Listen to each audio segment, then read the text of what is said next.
big news for Shonen Jump. Before we get started, if you would hit that subscribe button and that bell to get notified, we drop new episodes of Forever News every Saturday, 12 p.m. EST. And throughout the week, we re-upload those segments for your viewing pleasure. Hit them buttons. Let's jump into the stories. We have been speaking for a while now that at the very least, when it comes to the physical side of things, Shonen Jump sales have been going downhill. Like, Shonen Jump at its peak, I believe, was selling like 6 million copies per issue. It was something outrageous. It might have even been more. I might be lowballing it like crazy, but it was selling millions upon millions, and as time has went on, it shrunk and shrunk. It shrunk. I want to say as of the last time, it was doing less than 2 million. I might be a little off on that, but it was definitely to a point where it has lost millions of people buying the physical copies. However, this right here actually is very promising and showcasing that despite the fact that physical has gone out the window or is going out the window, is not completely done yet, digital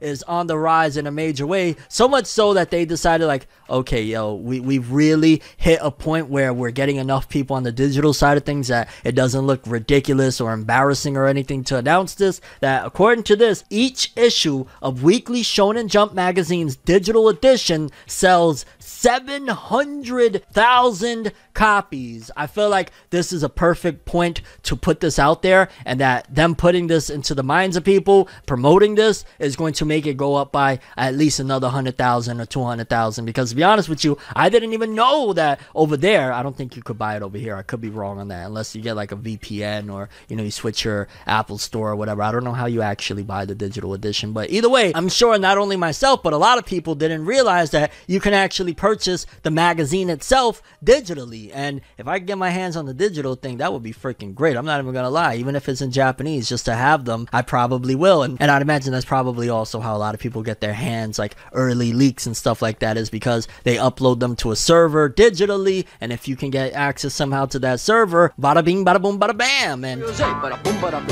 700,000, that definitely probably helps immensely with a lot of things, because for starters, a digital copy, the only thing that you have to do is store it on a hard drive somewhere, pay for the storage fees. Other than that, everything else in terms of, like, you know, the paper for the magazine, shipments and whatnot, they probably want to get that number to surpass the physical. And once that number supersedes what they got going on the physical side of things, they probably will really start doubling down on digital sales and everything moving forward, going digitally, because 700,000 copies, that is huge. The moment they get to probably 1 million, they are gonna really pimp this out, because 700,000 already, you're promoting it at this point, it's gonna go up even higher. And yeah, I could even imagine people overseas, now that we know you could buy the actual magazine, the full-on magazine digitally, because we get Shonen Jump manga over here. You know, of course, we get Black Clover, One Piece, My Hero, Jujutsu Kaisen, we get all the manga, but we don't get everything else, you know, the promotional stuff, the articles, all of that good stuff. I want to get my hands on that too. So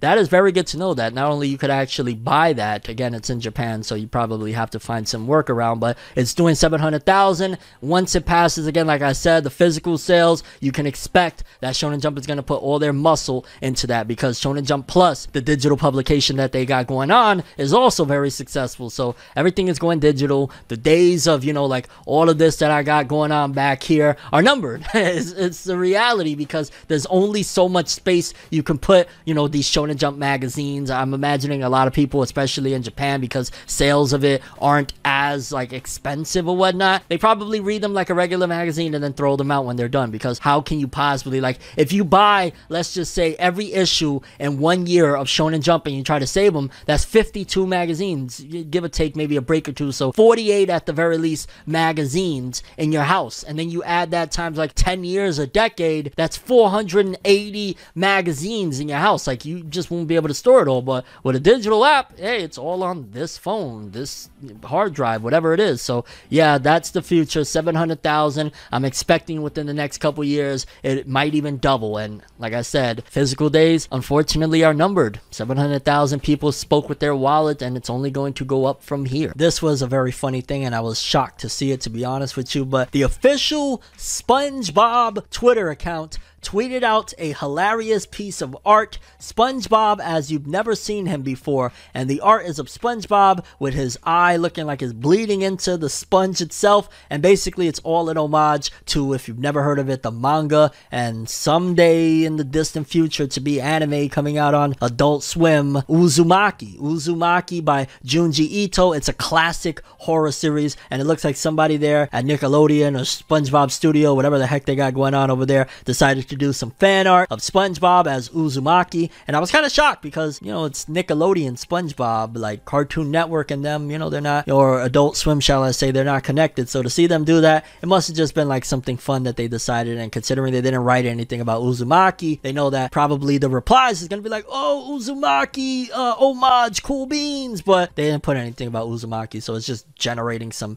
I guess, traffic and interest into SpongeBob. And when I took the screenshot, it was at almost 300,000 likes. I can only imagine where it's at right now, and I ain't gonna lie, I thought that was kind of cool. I mean, I would love to see some sort of crossover. Doubt it'll ever happen. Again, two different studios, and the Uzumaki anime has been in development hell for how many years now? I think it's been 3 years, going on 4 years since it was freaking announced, and it still ain't here yet. Come on, dog. Like, y'all playing with me too much. I've been dying for this anime already. Y'all starting to make me be like, it's never coming. It's a myth. It's like Dr. Dre's Detox, so to speak. That shit ain't coming. But yeah, just a very cool little Uzumaki homage by SpongeBob. Unfortunate news for Crunchyroll users in certain areas, because seemingly in certain locations they will be increasing the pricing. Says here, Crunchyroll increases monthly price in Canada, Mexico, Australia, New Zealand, and more territories. Crunchyroll revealed that it will increase its monthly subscription price on October 31st in several territories across a mix of web and mobile, including Chile, Canada, Austria, Finland, Argentina, Australia, New Zealand, Mexico, Netherlands, Faroe Islands, and Greenland. Some Funimation prices will also change across a mix of web and mobile in Canada, Australia, New Zealand, and Chile. Also, some Funimation prices will decrease in Brazil, Peru, and Colombia. Is Funimation's thing still going? Like, aren't they telling you basically flat out, yo, cancel this shit already, we're basically moving on, everything's going to Crunchyroll? I'm shocked that it's still going. Crunchyroll and Funimation are adjusting prices in a selection of international markets for some premium plans as part of creating a unified subscription service. Funimation increased prices on August 31st because it is transitioning to a unified subscription service with Crunchyroll.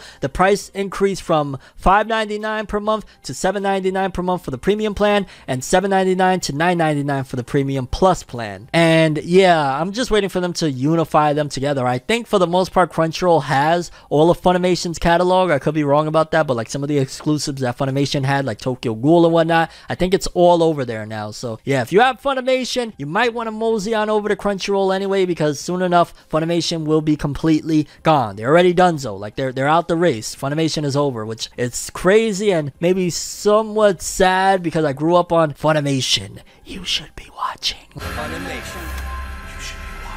Like, I grew up on that shit, so yeah, but Crunchyroll increasing prices, it's still nowhere near as bad as what Netflix is doing.